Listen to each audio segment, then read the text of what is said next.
Une caractéristique de l'école maternelle, c'est que c'est une communauté d'apprentissage. C'est-à-dire que l'enfant apprend évidemment à se socialiser, mais il apprend aussi dans d'autres lieux à se socialiser.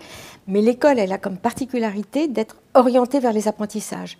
Et c'est pour ça qu'on a considéré qu'il y avait ce qu'on appelait un enjeu central de formation, qui est le fait non seulement de vivre ensemble, c'est-à-dire apprendre des règles de sociabilité, bien sûr, mais également apprendre ensemble, c'est-à-dire se concentrer au même moment sur les mêmes choses.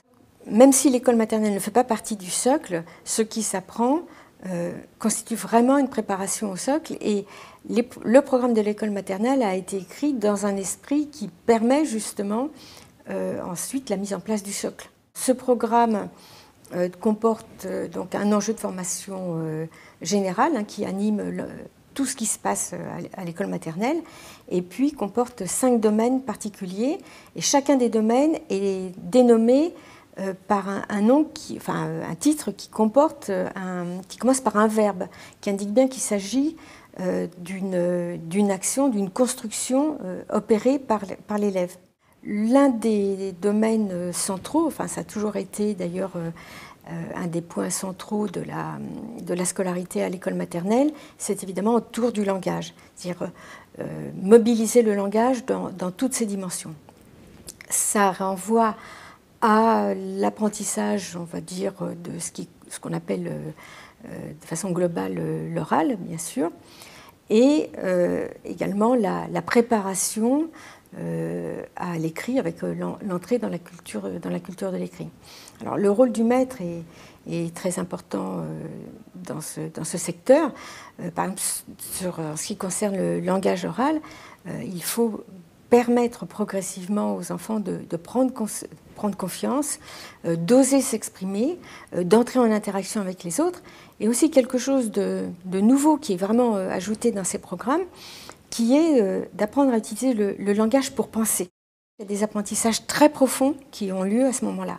Il s'agit d'une part de comprendre aussi comment fonctionne l'oral, c'est-à-dire comment il se décompose en petites unités sonores, apprendre à les entendre, apprendre à écouter, ce qui va être très, très important, mais aussi comprendre le principe de l'écrit. Seulement le principe, déjà il faut bien 3-4 ans pour arriver à comprendre le principe de l'écrit, à savoir que les signes graphiques qu'on emploie vont permettre à celui qui lit de construire du sens, mais il ne renseigne pas directement sur le sens, il renseigne sur le son.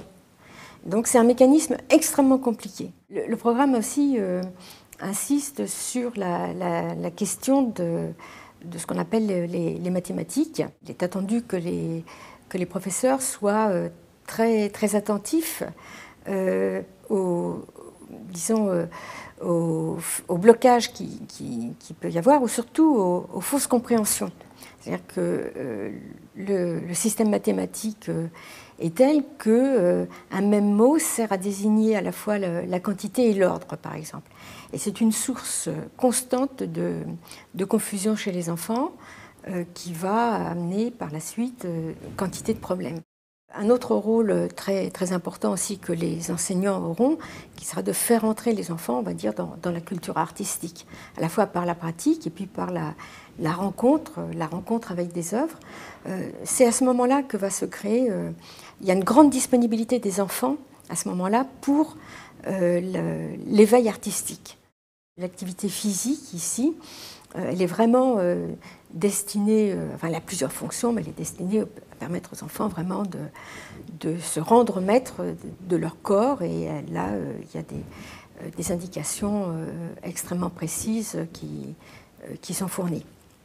Et puis, tout ce qui relève de la connaissance du monde, qui va être la base sur laquelle se construira plus tard un ensemble de disciplines scolaires. Et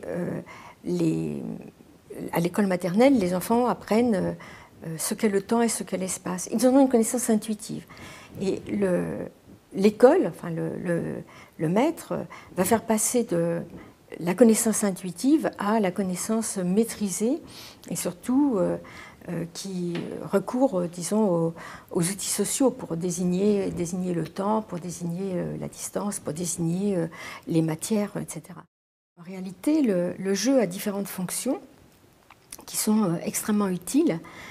C'est un espace pour expérimenter, pour découvrir un certain nombre de choses, pour aussi faire fonctionner l'imagination, par exemple à travers des jeux de fiction, mais aussi un espace pour comprendre ce qu'est une règle.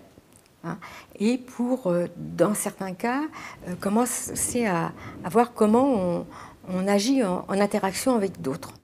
Il y a un point très important qui caractérise l'école maternelle, donc le cycle 1, c'est que les enfants font beaucoup de progrès, bien sûr. Ils se transforment complètement au cours de ces 3 ou 4 années de scolarité.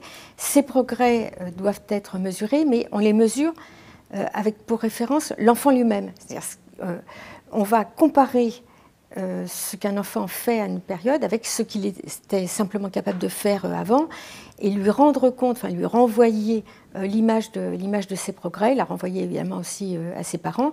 Il ne s'agit pas de comparer un enfant à ses petits camarades. Ça n'a pas d'importance puisqu'ils ont tous des rythmes différents. Ce qui est important, c'est que chaque enfant progresse et qu'il en soit conscient. Donc il y a un retour positif qui est à donner. C'est en ça qu'on a dit que c'est une école bienveillante. C'est ça la bienveillance. Il faut aider les familles à comprendre ces transformations très profondes et aussi finalement rendre les enfants sensibles à ces transformations qu'ils sont en train de vivre, qui ne sont pas spontanées, qui sont vraiment construites par l'école.